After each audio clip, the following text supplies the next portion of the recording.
ಎಲ್ರಿಗೂ ನಮಸ್ಕಾರ. Welcome back to my channel Smart Edulogy. ಇವತ್ತಿನ ವಿಡಿಯೋದಲ್ಲಿ 7ನೇ ತರಗತಿಯ ಗಣಿತ ಪ್ರಕಾಶ ವಿಷಯದ 2ನೇ ಚಾಪ್ಟರ್ ಆಗಿರುವಂಥ ಅಂಕಗಣಿತದ ಉಕ್ತಿಗಳು ಈ ಪಾಠದ ಒಂದು ಪ್ರಶ್ನೋತ್ತಕ ಟಾಪಿಕನ್ನು ಕಂಟಿನ್ಯೂ ಮಾಡ್ತಾ ಇದ್ದೀನಿ. ಅದು ಪೇಜ್ ನಂಬರ್ 35ರಿಂದ 38. ಸೊ ಲಾಸ್ಟ್ ವಿಡಿಯೋದಲ್ಲಿ ನಾನು ಲಾಸ್ಟ್ ಪೇಜಿನ ವೀಡಿಯೋಸ್ನೆಲ್ಲ ನಾನು ಆಲ್ರೆಡಿ ನನ್ನ ಚಾನಲ್ನಲ್ಲಿ ಅಪ್ಲೋಡ್ ಮಾಡಿದ್ದೀನಿ. ನೀವೇನಾದರೂ ನೋಡಿಲ್ಲ ಅಂದರೆ ಪ್ಲೀಸ್ ಒಂದ್ಸಲಿ ಹೋಗಿ ವಿಸಿಟ್ ಮಾಡಿ. ಹಾಗೆ ನೀವೇನಾದರೂ ಫಸ್ಟ್ ಟೈಮ್ ನನ್ನ ವಿಡಿಯೋ ನೋಡ್ತಾ ಇದ್ದರೆ ಪ್ಲೀಸ್ ಸಬ್ಸ್ಕ್ರೈಬ್ ಮಾಡಿ, ಸಪೋರ್ಟ್ ಮಾಡಿ. ಇವತ್ತಿನ ಟಾಪಿಕನ್ನು ನೋಡೋಣ. ಇವತ್ತಿನ ಟಾಪಿಕ್ ಆ್ಯಂಡ್ ವಿಷಯಗಳು ತುಂಬ ಇಂಪಾರ್ಟೆಂಟ್. ಇದರ ಒಂದು ಉಕ್ತಿಗಳ ಬಗ್ಗೆ ಇನ್ನೂ ಹೆಚ್ಚಿನದಾಗಿ ತಿಳ್ಕೊಳ್ತೀರಾ. ಸೊ ಯಾವುದನ್ನು ಮಿಸ್ ಮಾಡದೆ ಕರೆಕ್ಟಾಗಿ ನೋಡಿ. ಇಲ್ಲಿ ಆವರಣಗಳನ್ನು ತೆಗೆಯುವುದು ಭಾಗ 1. ಯಾವ ರೀತಿಯಾಗಿ ಉಕ್ತಿಯ ಬೆಲೆಗಳನ್ನು ಕಂಡುಹಿಡಿತೀವಿ ಅಂತ ಹೇಳಿ. ಇಲ್ಲಿ ಮೊದಲನೇದು ಉಕ್ತಿ ಕೊಟ್ಟಿದ್ದಾರೆ, 200 ಮೈನಸ್ ಆವರಣದಲ್ಲಿ 40 + 3 ಅಂತ. ನಾವು ಮೊದಲು ಆವರಣದೊಳಗಿನ ಉಕ್ತಿಯ ಬೆಲೆಯನ್ನು ಕಂಡುಹಿಡಿದು 43 ಪಡೆದೆವು. ನಂತರ ಅದನ್ನು 200ರಿಂದ ಕಳೆಯುತ್ತೇವೆ, ಹೌದಲ್ವಾ? ಸೊ ಇಲ್ಲಿ 200 ಮೈನಸ್ 40, ಇದು ಆವರಣದಲ್ಲಿ ಇದು ಮಾಡಿರೋದು ನೋಡಿದ್ರೆ 43 ಬರುತ್ತೆ. ನೆಕ್ಸ್ಟ್ ಇದನ್ನು ಕಳೆದಾಗ ನಮ್ಗೆ ಎಷ್ಟು ಬರುತ್ತೆ ಅಂದರೆ, ಸೊ ಇಲ್ಲಿ ನಮಗೆ 157 ಪಡ್ಕೊಳ್ತೀವಿ. ಸೊ ಮೊದಲು ಆವರಣದೊಳಗಿನ ಕ್ರಿಯೆಯನ್ನು ನೋಡ್ಕೊಳ್ತೀವಿ. ಆದರೆ ಮೊದಲು 200ರಿಂದ 40 ಕಳೆಯುವುದು ಸುಲಭ. ಸೊ ಅದನ್ನು ಕೂಡಿಸಿ ಆಮೇಲೆ ಮಾಡೋದ್ರಿಂದ 200ರಲ್ಲಿ 40 ಕಳೆದ್ಬಿಟ್ರೆ ನಮ್ಗೆ 160 ಸಿಗುತ್ತೆ, ಅದು ಈಸಿ. ನಂತರ ಅದರಲ್ಲಿ 3 ಕಳೆದ್ರೆ 157 ಬಂತು. ಸೊ ಇಲ್ಲಿ ಮಾಡಿದಾಗಲೂ 157, ಈ ರೀತಿ ಮಾಡಿದಾಗಲೂ 157. ಸೊ ಇಲ್ಲಿ ಅವ್ರು ಏನು ಮಾಡಿದ್ವಿ ಅಂತಂದರೆ, 200ರಲ್ಲಿ ಫಸ್ಟ್ ಏನು ಮಾಡಿದ್ರು 40, ಆಮೇಲೆ ಅದರಲ್ಲಿ 3 ಕಳೆದು 157 ಪಡೆದ್ರು. ಆದರೆ ಇಲ್ಲಿ ಏನು ಮಾಡಲಿಲ್ಲ ಅಂದರೆ 200 ಮೈನಸ್ 40 ಪ್ಲಸ್ 3 ಮಾಡಲಿಲ್ಲ ಅನ್ನೋದನ್ನು ನಾವು ನೋಡಬೇಕು. ಯಾಕಂದರೆ ಇಲ್ಲಿ ಉಕ್ತಿಯೊಳಗೆ +3 ಇದೆ, ಆದರೆ ಇಲ್ಲಿ ಅವ್ರು +3 ಮಾಡಲಿಲ್ಲ. +3 ಮಾಡಿದರೆ ಏನಾಗ್ತಿತ್ತು, 160 ಇಲ್ಲಿ ಆಗ್ತಿತ್ತು, 163 ಬರ್ತಿತ್ತು, ಹೌದಾ? ಸೊ ಆದ್ದರಿಂದ ನಾವು 200 ಮೈನಸ್ 40 ಬ್ರ್ಯಾಕೆಟಲ್ಲಿ 40 + 3 ಈ ರೀತಿಯಾಗಿಯೂ ಬರೀಬಹುದು. ಈ ರೀತಿಯಾಗಿ ಯಾಕೆ ಹೀಗಾಗುತ್ತೆ ಅನ್ನೋದನ್ನು ನೋಡೋಣ ಇನ್ನೊಂದು ಉದಾಹರಣೆಯೊಂದಿಗೆ. ಆದರೆ ಇಲ್ಲಿ ಏನಾಯಿತು ಅನ್ನೋದು ನೋಡಿ, ಇಲ್ಲಿ ಆವರಣನೂ ಹೋಯಿತು, +3 ಇದ್ದಿದ್ದು -3 ಆಯಿತು. ಸೊ ಯಾಕೆ ಹೀಗಾಯಿತು? ಹಿಂಗೆ ಮಾಡಿದಾಗಲೇ ಎರಡು ಸೇಮ್ ಬಂತು, ಬಟ್ ಇಲ್ಲಿ +3ನ +3 ಉಳಿಸ್ಕೊಂಡಾಗ 163 ಬರುತ್ತೆ. ಯಾಕೆ ಹೀಗಾಯಿತು ಅಂತಂದು ಹೇಳಿ ನೋಡೋಣ. ಈಗ ಉದಾಹರಣೆ 12 ನೋಡೋಣ.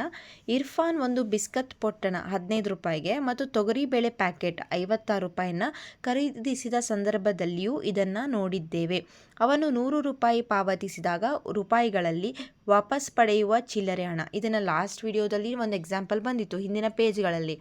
ಅವನು ಅಂಗಡಿಯವನಿಗೆ 100 ರೂಪಾಯಿ ಕೊಡ್ತಾನೆ, ಬಿಸ್ಕೆಟ್ ಪೊಟ್ಟಣ ತೊಗೊತಾನೆ, ತೊಗರಿಬೇಳೆನ ತೊಗೊತಾನೆ, ವಾಪಸ್ ಚೇಂಜ್ ಅವ್ನಿಗೆ ಎಷ್ಟು ಸಿಗುತ್ತೆ ಅನ್ನೋದನ್ನು ಕೂಡ ನಾವು ನೋಡಿದ್ವಿ. ಅದಕ್ಕೆ ಉಕ್ತಿ ಯಾವ ರೀತಿ ಬರ್ಕೊಂಡಿದ್ವಿ, ಈ ರೀತಿಯಾಗಿ ಬರ್ಕೊಂಡು ಮೊದಲು ಅವನು ಖರ್ಚು ಮಾಡಿದ್ದನ್ನು ಕೂಡಿಸಿ 15 + 56 ಕೂಡಿಸಿ ಆಮೇಲೆ ಅದನ್ನು 100ರಿಂದ ಮೈನಸ್ ಮಾಡಿದಾಗ 29 ರೂಪಾಯಿ ಅಂತ ಬಂದಿತ್ತು. ವಾಪಸ್ ಪಡೆಯುವ ಚಿಲ್ಲರೆ ಹಣವನ್ನು ಮುಂದಿನಂತೆಯೂ ಲೆಕ್ಕ ಹಾಕಬಹುದಿತ್ತು.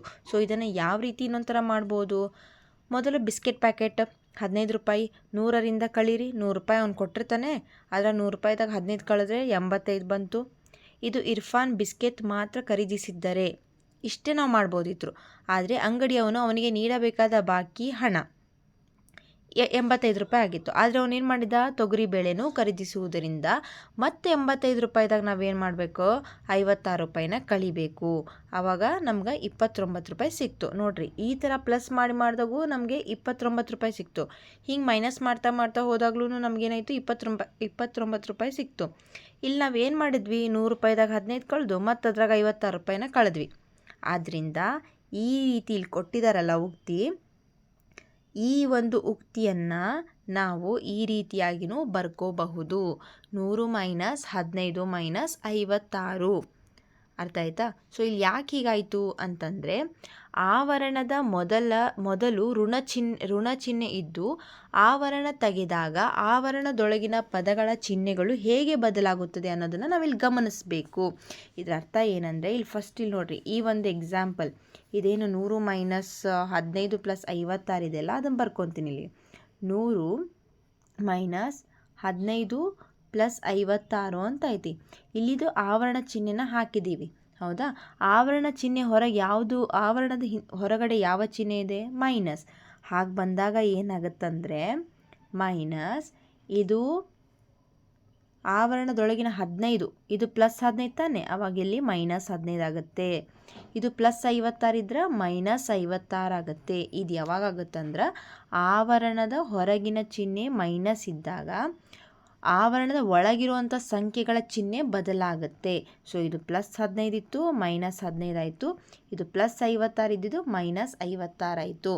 ಅದೇ ರೀತಿ ಇದ್ರೊಳಗಿರುವಂಥದ್ದು ಕೂಡ ಇಲ್ಲಿ ನೋಡ್ಕೊಳ್ಳಿ.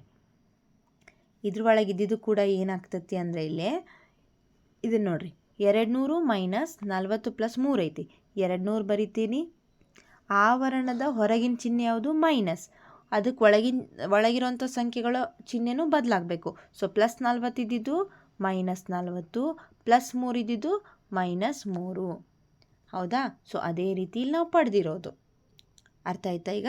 ಸೊ ಆವರಣದ ಹೊರಗಿನ ಚಿಹ್ನೆ ಋಣ ಚಿಹ್ನೆ ಆಗಿತ್ತು, ಮೈನಸ್ ಇತ್ತಂದರೆ ಆವರಣ ಅದನ್ನು ತೆಗೆದ್ವಿ ಅಂತಂದರೆ ಒಳಗಿರೋ ಸಂಖ್ಯೆಗಳ ಒಳಗಿರುವಂಥ ಪದಗಳ ಚಿಹ್ನೆ ಕೂಡ ಏನಾಗುತ್ತೆ?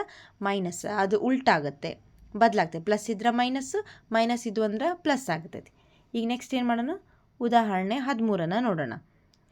500 ಮೈನಸ್ ಬ್ರ್ಯಾಕೆಟಲ್ಲಿ 250 ಮೈನಸ್ 100 ಉಕ್ತಿಯನ್ನು ಪರಿಗಣಿಸಿ.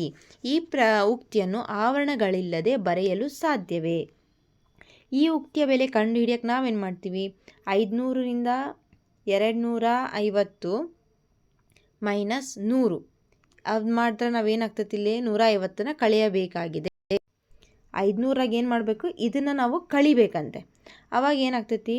200 ಬ್ರ್ಯಾಕೆಟ್ನಲ್ಲಿ ಇರೋದನ್ನ ಸಾಲ್ವ್ ಮಾಡಿಕೊಂಡ್ರೆ 500 ಹೊರಗಡೆ ಇದೆನಾ? 250ರಲ್ಲಿ 100 ಕಳೆದ್ರೆ ಎಷ್ಟು? 150. ಸೊ ಇದನ್ನು 2 ಮೈನಸ್ ಮಾಡಿದರೆ ಎಷ್ಟು ಬರ್ತೈತಿ? 350 ಬಂತು. ಓಕೆನಾ?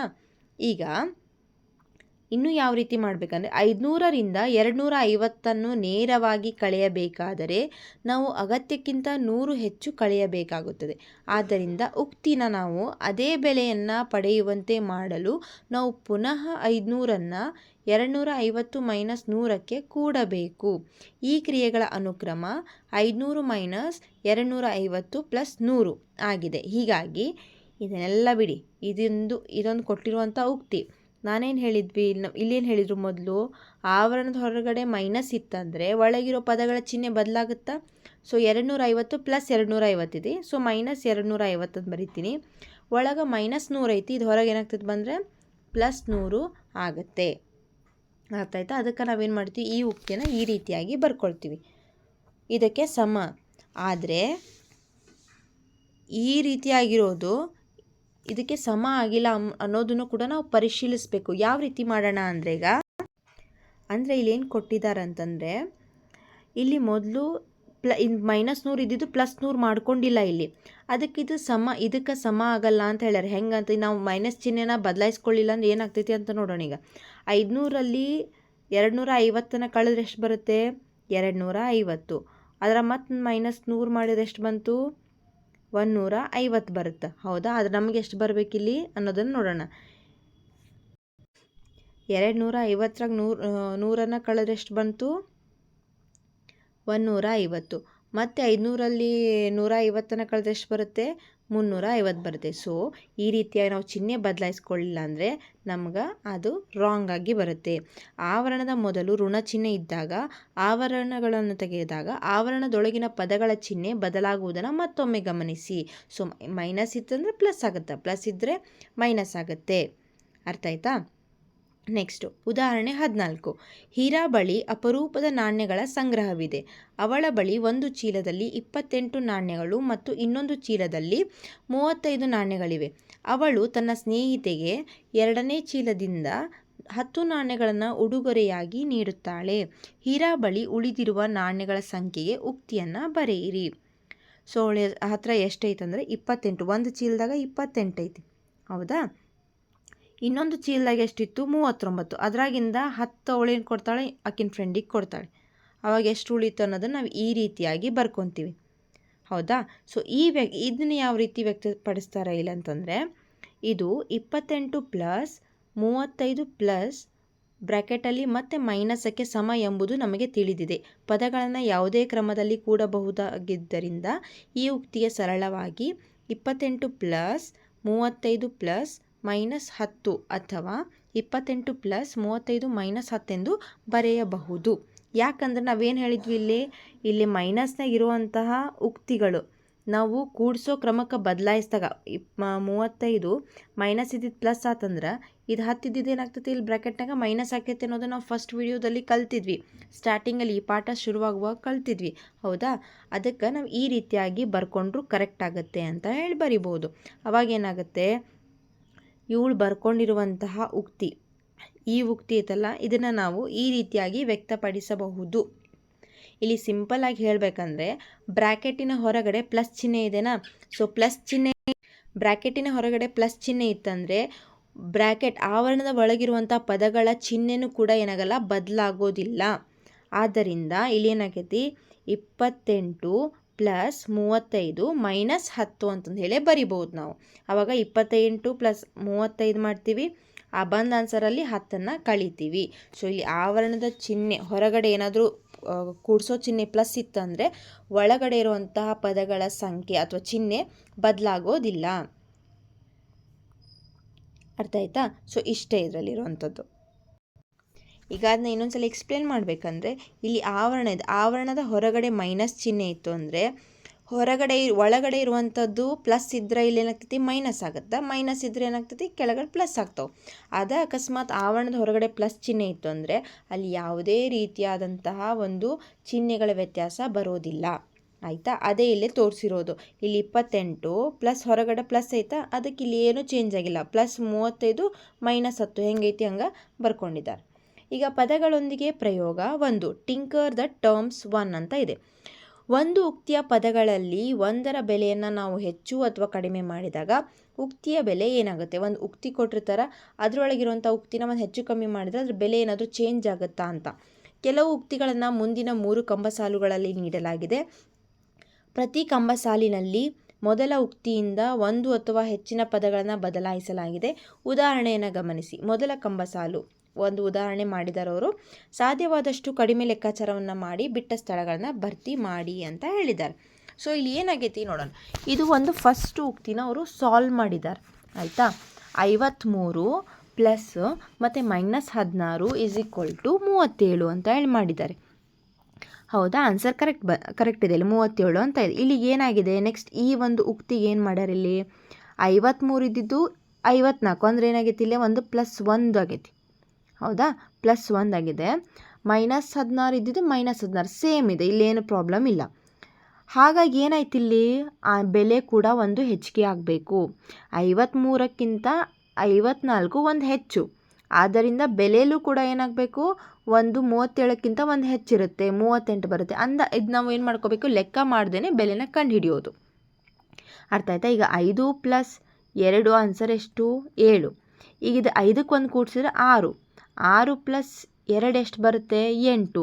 ಸೊ ಇಲ್ಲಿ +1 ಆಯಿತು, ಹಾಗಾಗಿ ಬೆಲೆಯಲ್ಲೂ ಕೂಡ ಏನಾಗುತ್ತೆ, +1 ಆಗುತ್ತೆ. ಅರ್ಥ ಆಯ್ತಾ? ಸೊ ಅದೇ ಥರ ಇನ್ನೊಂದು ನೋಡೋಣ. ಈಗ ಇಲ್ಲೇನಾಯಿತು, ಮೂರನೇದಕ್ಕೆ 53ರಿಂದ 53 ಯಾವುದೇ ಒಂದು ವ್ಯತ್ಯಾಸ ಆಗಿಲ್ಲ. ಆದರೆ ಇಲ್ಲಿ -16 ಐತಿ, ಇಲ್ಲೇನಾಗೈತಿ -15. ಈಗ ಒಂದು ಹೆಚ್ಚಾಗೈತಾ ಕಡಿಮೆ ಆಗಿದಾ? ಒಂದು ಹೆಚ್ಚಾಗಿದೆ. ಇಲ್ಲಿ ನೋಡಿ, ನೀವು ಸಂಖ್ಯಾ ರೇಖೆನ ನೋಡಿದ್ರೆ ಇಲ್ಲಿ -16 ಆಗೈತಿ, ಹಿಂದೆ -15. ಹೌದಾ? ನಾವು ಈ ಸೈಡ್ ಬಂದಂಗೆ ಬೆಲೆ ಒಂದು ಹೆಚ್ಚಾಗ್ತಾ ಬರ್ತೈತಿ. ಸೊ ಹಿಂಗೆ ಮಾಡಿದ್ರೆ ಒಂದು ಹೆಚ್ಚು +1 ಆಗೈತಿ ಅಂತ ಅರ್ಥ. ಅದೇ ಇಲ್ಲಿ -17 ಅಂದ್ರೆ -1 ಆಗಿದೆ ಅಂತ ಅರ್ಥ. ಅರ್ಥ ಆಯ್ತಾ? ಸೊ ಈಗ ಇಲ್ಲಿ -15 ಅಂತಂದ್ರೆ ಒಂದು ಕಡಿಮೆ ಆಗೈತಿ ಅನ್ನಬಾರ್ದು, ಬಟ್ ಇಲ್ಲಿ ಮೈನಸ್ ಇರೋದ್ರಿಂದ +1 ಆಗಿದೆ. ಹೌದಾ? -16ಕ್ಕಿಂತ -15 ಎಷ್ಟು? +1 ದೊಡ್ಡದು.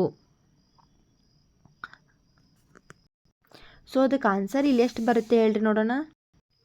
ಇಲ್ಲೂ ಕೂಡ ಒಂದು ಹೆಚ್ಚಾಗೈತಂದರೆ ಆನ್ಸರ್ ಇಲ್ಲೂ ಕೂಡ ಏನಾಗಬೇಕು, ಒಂದು ಹೆಚ್ಚಾಗಿ ಬರಬೇಕು. ಇಲ್ಲಿ ನೋಡ್ರಿ, ಅದೇ ಸಂಖ್ಯೆಯಿಂದ ಒಂದು ನಂಬರ್ನ ಅದನ್ನು ಕಮ್ಮಿ ಮಾಡಿದಾರಂದ್ರೆ ಇಲ್ಲೂ ಏನಾಗಬೇಕದು ಒಂದು ಹೆಚ್ಚಿಗೆ ಆಗಬೇಕು. ಒಂದು ಹೆಚ್ಚಿಗೆ ನಂಬರ್ನ ಇದು ಕಡಿಮೆ ಆಗಿದೆ ಒಂದು ಹೆಚ್ಚಿಗೆ +1 ಆಗೈತೆ ಅಂದರೆ ಇಲ್ಲೂ ಕೂಡ +1 ಆಗಬೇಕು. ಸೊ ಅವಾಗ ಇಲ್ಲಿ ಆನ್ಸರ್ ಎಷ್ಟು ಬರುತ್ತೆ? 38 ಆಗಿದೆ. ಇಲ್ಲಿ -1 ಆಗಿದೆ, ಈ ಕಡೆನೂ -1 ಆಗ್ತಿತ್ತು. ಅರ್ಥ ಆಯ್ತಾ? ಸೊ ನೆಕ್ಸ್ಟ್ ನೋಡೋಣ. ಇನ್ನೊಂದು ಉದಾಹರಣೆ ಕೊಟ್ಟಿದ್ದಾರೆ ಇಲ್ಲಿ. ಉದಾಹರಣೆ ಎಲ್ಲ ಎಕ್ಸ್ಪ್ಲೇನ್ ಮಾಡಿದರೆ ನಾವು ಫಿಲ್ ಮಾಡಬೇಕಿಲ್ಲಿ. 53 ಪ್ಲಸ್ ಮತ್ತು -16 ಮಾಡಿದಾಗ ಇದು ಪ್ಲಸ್ ಮೈನಸ್ ಮಾಡಿದಾಗ ನಮ್ಗೆ ಆನ್ಸರ್ 37. ಸೊ ಇಲ್ಲೇನಾಗಿದೆ ಅಂತ ಅಂದರೆ 53ರಿಂದ 52 ಅಂದರೆ -1 ಆಗೈತಿ. ಹೌದಾ, -1. ಇಲ್ಲಿ ಏನಾಗಿಲ್ಲ, 0, ಏನು ಚೇಂಜಸ್ ಏನು ಮಾಡಿಲ್ಲ. ಹಾಗಾದರೆ ಇಲ್ಲಿ ಬೆಲೆ 37ಕ್ಕಿಂತ 1 ಕಡಿಮೆ ಇರುತ್ತೆ. ಹಾಗಂದ್ರೆ ಎಷ್ಟು ಬರಬೇಕಿಲ್ಲ ಆನ್ಸರು? 36. ಇಲ್ಲಿ ಒಂದು ಕಡಿಮೆ ವ್ಯಾಲ್ಯೂನ ಒಂದು ಕಮ್ಮಿ ಮಾಡಿದಾರಂದ್ರೆ ಈ ಕಡೆನೂ ಒಂದು ವ್ಯಾಲ್ಯೂ ಕಡಿಮೆ ಆಗಿರಬೇಕು. ಈಗ ನೆಕ್ಸ್ಟ್ ಇನ್ನೊಂದು ನೋಡ್ರಿ, ಇಲ್ಲಿ 53 ಸೇಮ್ ಇದೆ ಆಯಿತಾ. ಆದರೆ -16ರಿಂದ -17 ಅಂತ ಮಾಡ್ಯಾರೆ. ಈಗ ಒಂದು ಕಡಿಮೆ ಆಗೈತಾ ಅಥವಾ ಹೆಚ್ಚಾಗಿದೆನಾ? ಇಲ್ಲಿ -1 ಆಗೈತಾ +1 ಆಗಿತ್ತಾ? -1 ಆಗಿದೆ. ನಾನು ಆಗಲೇ ಎಕ್ಸ್ಪ್ಲೇನ್ ಮಾಡಿದಾಗೆ -16 ಇದು ಈ ಕಡೆ ಹೋಗೈತಂದ್ರೆ -1 ಆಗಿದೆ. ಸಂಖ್ಯಾ ರೇಖೆಯಲ್ಲಿ ಈ ಸೈಡ್ ಬಂದಾಗ ನಮ್ಮದು ವ್ಯಾಲ್ಯೂ ಮೈನಸ್ ಆಗ್ತಾ ಬರುತ್ತಾ. ಸೊ -17 ಅಂತಂದರೆ -1 ಆಗಿದೆ. ಹಾಗಾದರೆ ಆನ್ಸರ್ ಎಷ್ಟು ಬರಬೇಕಿಲ್ಲೀಗ? ಮೈನಸ್ ಆಗಬೇಕಾ ಪ್ಲಸ್ ಆಗಬೇಕು? ಸೊ ಇಲ್ಲೂ ಆನ್ಸರಲ್ಲೂ ಕೂಡ ಏನಾಗಬೇಕು, -1 ಆಗುತ್ತೆ. ಆವಾಗ 36 ಆನ್ಸರ್ ಬರುತ್ತೆ. ಈಗ ನೆಕ್ಸ್ಟ್ ನೋಡೋಣ, -87 ಪ್ಲಸ್ -16 ಇದರ ಆನ್ಸರ್ ಎಷ್ಟು ಬರುತ್ತೆ? ಮೈನಸ್ ಪ್ಲಸ್ 87 ಮತ್ತು 16 ನಾವು ಕೂಡಿಸಿದಾಗ ನಮಗೆ ಆನ್ಸರ್ 103 ಬರುತ್ತಾ. ಸೊ ದೊಡ್ಡ ಸಂಖ್ಯೆಯಿಂದ ಮೈನಸ್ ಇರೋದ್ರಿಂದ -103 ಅಂತ ಬಂತು. ಓಕೆನಾ. ಸೊ ಈಗ ನೆಕ್ಸ್ಟ್ ಇದನ್ನು ನೋಡೋಣ. ಇಲ್ಲಿ ಏನಾಗೈತಿ, -1 ಆಗಿದೆನಾ +1 ಆಗಿದೆನಾ? ಇಲ್ಲಿ -1 ಆಗೈತಿ. ಹೌದಾ, ಒಂದು -87 ಇದ್ದಿದ್ದು -88 -1 ಆಗಿದೆ. ಇಲ್ಲಿ ಏನಾಗಿದೆ, +1 ಆಗಿದೆ. ಹೌದಾ. ಸೊ ಒಂದು ಹೆಚ್ಚಿಗೆ ಕಳೆದಾದರೆ ಮತ್ತೇನಾಗೈತಿ, ಒಂದು ನಂಬರ್ ಹೆಚ್ಚಿಗೆ ಆಗೈತಿ ಮತ್ತೊಂದು ನಂಬರ್ ಕಡಿಮೆ ಆಗೈತಿ. ಸೊ ಅವಾಗ ಏನಾಗುತ್ತೆ, ಆನ್ಸರ್ ಸೇಮ್ ಬರುತ್ತೆ, -103 ಅಂತಲೇ ಬರುತ್ತೆ. ಒಂದು ಹೆಚ್ಚಿಗೆ ಕೊಟ್ಟು ಒಂದು ಜಾಸ್ತಿ ಕೊಟ್ಟು ಹೆಚ್ಚಿಗೆ ಕೊಟ್ಟು ಕಡಿಮೆ ಕಳೆಯೋದು. ಸೊ ಈ ಥರ ಮಾಡೋದ್ರಿಂದ ಅದೇ ಆ ವ್ಯಾಲ್ಯೂ ಏನಾಗುತ್ತೆ, ಸೇಮ್ ಆಗಿ ಬರುತ್ತೆ. ಮತ್ತು ಇದು ನೋಡ್ರಿ, ಈಗ ಇಲ್ಲಿ ಮೂರನೇ ಎಕ್ಸ್ಪ್ರೆಷನ್ನು -87ಇಂದ -86. ಇಲ್ಲೇನಾಗೈತಿ, +1 ಆಗಿದೆ. ಇಲ್ಲಿ -16 ಇರೋದು -18 ಅಂದರೆ -2 ಆಗಿದೆ. ಇಲ್ಲಿ +1 -1 ಇವನ್ನೆರಡು ಮಾಡಿದಾಗ -1 ಅಂತ ಆಗುತ್ತೆ. +1 -2 ಪ್ಲಸ್ ಮೈನಸ್ ಮಾಡಿ -1 ಆಯಿತು. ಅವಾಗೇನಾಗುತ್ತೆ, -103ಕ್ಕೆ -1 ಅಂದರೆ -103 ಈ ಕಡೆ -1 ಮಾಡಿದ್ರೆ -104 ಅಂತ ಬರುತ್ತೆ. ಓಕೆ. ಸೊ ಈಗ ನೆಕ್ಸ್ಟ್ ಅಂತ ನೋಡೋಣ. ಈಗ ಇಲ್ಲಿ -87 ಐತಿ, -87 -97 ಆಯಿತು. ಸೊ ಎಷ್ಟಾಯ್ತು ಇಲ್ಲಿ, -10. 87 ಇದ್ದು 97 -10 ಆಯಿತು. ಇಲ್ಲೇನಾಗಿದೆ, -16 ಇದ್ದಿದ್ದು -26 ಆಗಿತ್ತು. ಸೊ ಇಲ್ಲಿ ಎಷ್ಟಾಯ್ತು ಈಗ, -16 ಇದ್ದಿದ್ದು 26 ಅಂದ್ರೆ ಮತ್ತಿಲ್ಲಿ -10 ಆಯಿತು.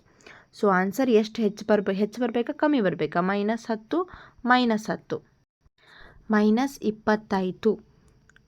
ಹೌದಾ. ಸೊ ಅದಕ್ಕೆ ಇಲ್ಲಿ ಏನಾಗುತ್ತೆ, ಇಲ್ಲಿಂದ ಇಲ್ಲಿ ಕೂಡ ಆನ್ಸರ್ ಏನಾಗಿರುತ್ತೆ, -20 ಆಗಬೇಕು. ಸೊ ಆವಾಗ -20 ಆದಾಗ ಇಲ್ಲಿ ಆನ್ಸರ್ ಎಷ್ಟು ಬರುತ್ತೆ ಅಂತಂದರೆ -123. ಸೊ ಇದರಿಂದ ಈ ಕಡೆ ಎಷ್ಟಾಗ್ತಿರುತ್ತಲ್ಲ, ಹಾಗೆ ಉಕ್ತಿಗಳ ಬೆಲೆ ಹೇಗೆ ಹೆಚ್ಚಿಗೆ ಆಗೋದು ಕಡಿಮೆ ಆಗೋದು ಆಗ್ತಿರುತ್ತಲ್ಲ, ಅದು ಹಾಗೆ ಕೂಡ ಅದರ ಬೆಲೆಗಳು ಕೂಡ ಏನಾಗುತ್ತೆ, ಹೆಚ್ಚು ಕಡಿಮೆ ಆಗ್ತಾ ಇರುತ್ತೆ ಅದರಷ್ಟೇ. ಸೊ ನೆಕ್ಸ್ಟ್ ಇಲ್ಲಿ ಕಂಡು ಹಿಡಿಯಿರಿ ಅಂತ ಇದೆ.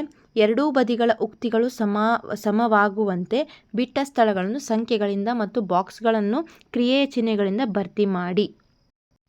ಮೊದಲನೇದು, ಈಗ ನಾವು ಹೇಳಿದ್ವಲ್ಲ, ಆವರಣದ ಹೊರಗಡೆ, ಇಲ್ಲಿ ಆವರಣದ ಹೊರಗಡೆ ಯಾವ ಚಿಹ್ನೆ ಐತಿ, ಮೈನಸ್ ಇದ್ದರೆ ಒಳಗಡೆ ಇರುವಂಥ ಪದಗಳ ಚಿಹ್ನೆ ಕೂಡ ಚೇಂಜ್ ಆಗುತ್ತೆ, ಪ್ಲಸ್ ಇದ್ದರೆ ಯಾವುದೇ ರೀತಿ ಚೇಂಜ್ ಆಗಲ್ಲ. ಇಲ್ಲಿ ನೋಡ್ರಿ, ಇಲ್ಲಿ 24 ಪ್ಲಸ್ ಆವರಣದಲ್ಲಿ 6 - 4 ಅಂತ ಇದೆ. ಆವರಣದ ಹೊರಗಡೆ ಪ್ಲಸ್ ಚಿಹ್ನೆ ಇದೆನಾ, ಹಾಗಾದರೆ ಒಳಗಡೆನೂ ಯಾವ ಚಿಹ್ನೆನೂ ಏನಾಗಲ್ಲ, ಚೇಂಜ್ ಆಗಲ್ಲ. ಇಲ್ಲಿ ಬಾಕ್ಸ್ನಲ್ಲಿ ನಾವೇನು ಮಾಡಬೇಕು, ಚಿಹ್ನೆನ ಬರಿಬೇಕು. ಹಾಗೆ ಡ್ಯಾಶ್ ಅಂತ ಕೊಟ್ಟಲ್ಲಿ ಏನು ಮಾಡಬೇಕು, ಸಂಖ್ಯೆಯನ್ನು ಬರಿಬೇಕು. ಈಗ ಬಾಕ್ಸಲ್ಲಿ ಯಾವ್ದು ಹಾಕಬೇಕು, ಇಲ್ಲಿ 24 ಪ್ಲಸ್ 6 - 4 ಅಂತ ಇದೆ. ಇಲ್ಲಿ ಹೊರಗಡೆ ಪ್ಲಸ್ ಇರೋದ್ರಿಂದ ಯಾವುದೇ ರೀತಿ ಬದಲಾವಣೆ ಆಗಲ್ಲ. +6 -4 ಇದ್ದಿದ್ದು -4. ಸೊ ಇಲ್ಲಿ ಬಾಕ್ಸಲ್ಲಿ ಮೈನಸ್ ಹಾಕ್ತೀನಿ, ಡ್ಯಾಶ್ ಇದ್ದಲ್ಲಿ 4 ಅಂತ ಬರಿಬೇಕು. ಓಕೆನಾ.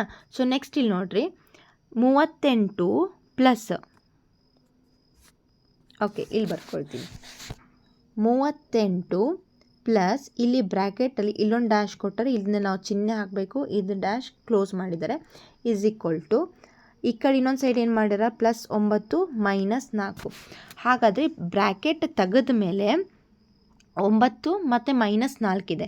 ಇಲ್ಲಿ ಬ್ರ್ಯಾಕೆಟ್ ಹೊರಗಡೆ ಯಾವ ಚಿಹ್ನೆ ಐತಿ ಇಲ್ಲಿ ಪ್ಲಸ್. ಹಾಗಾದರೆ ಇಲ್ಲಿ ಯಾವುದೇ ಚಿಹ್ನೆನೂ ಬದಲಾಗಿಲ್ಲ ಅಂತ ಅರ್ಥ ಆಗುತ್ತೆ. ಸೊ 9 ಇದ್ದಿದ್ದು 9, ಮೈನಸ್ ಚಿಹ್ನೆ ಇದ್ದರೆ -4 ಇದ್ದರೆ 4. ಅರ್ಥ ಆಯ್ತಾ? ಯಾಕಂದ್ರೆ ಬ್ರ್ಯಾಕೆಟ್ ಹೊರಗಡೆ ಯಾವ ಚಿಹ್ನೆ ಐತಿ ಇಲ್ಲಿ ಪ್ಲಸ್ ಚಿಹ್ನೆ ಐತೆ, ಹೌದಾ?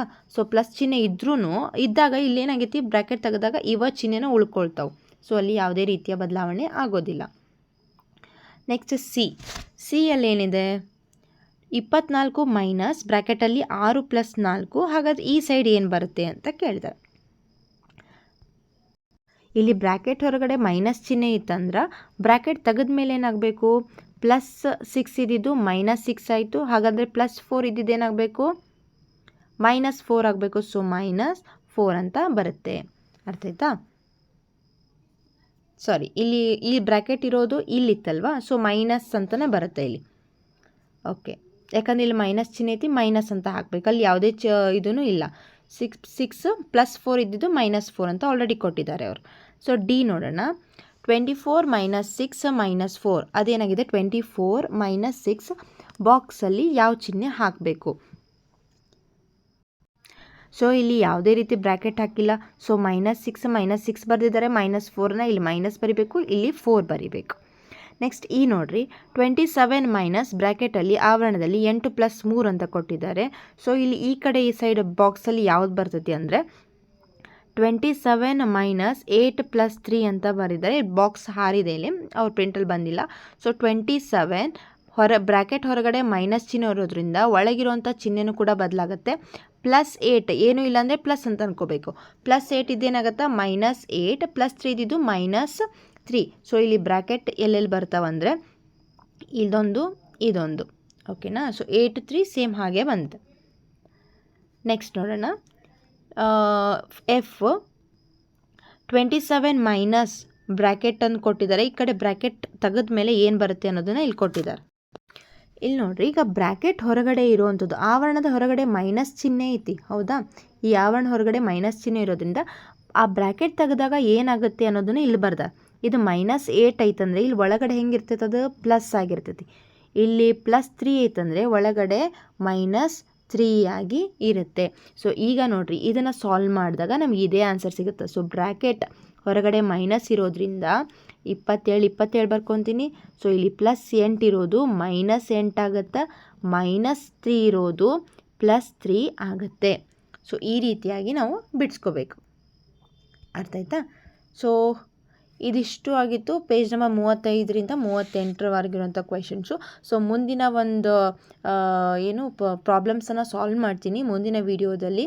ಸೊ ಈ ವಿಡಿಯೋ ನಿಮಗೆ ಇಷ್ಟ ಆಗಿದ್ದರೆ ಪ್ಲೀಸ್ ಲೈಕ್ ಮಾಡಿ, ಶೇರ್ ಮಾಡಿ, ಹಾಗೆ ಸಬ್ಸ್ಕ್ರೈಬ್ ಮಾಡೋದನ್ನು ಮರಿಬೇಡಿ. ಈ ಥರ ಬರ್ಕೊಳ್ಳಿ ಅದನ್ನು ನೋಟ್ಸಲ್ಲಿ. ಸಬ್ಸ್ಕ್ರೈಬ್ ಮಾಡ್ಕೊಳ್ಳೋದನ್ನು ಮರಿಬೇಡಿ. ಸೊ ನೆಕ್ಸ್ಟ್ ವಿಡಿಯೋನ ಆದಷ್ಟು ಬೇಗ ಅಪ್ಲೋಡ್ ನಾಳೆನೇ ಅಪ್ಲೋಡ್ ಮಾಡ್ತೀನಿ. ಸೊ ವೇಟ್ ಮಾಡಿ. Thank you so much for watching. Subscribe ಮಾಡೋದನ್ನು ಮರಿಬೇಡಿ.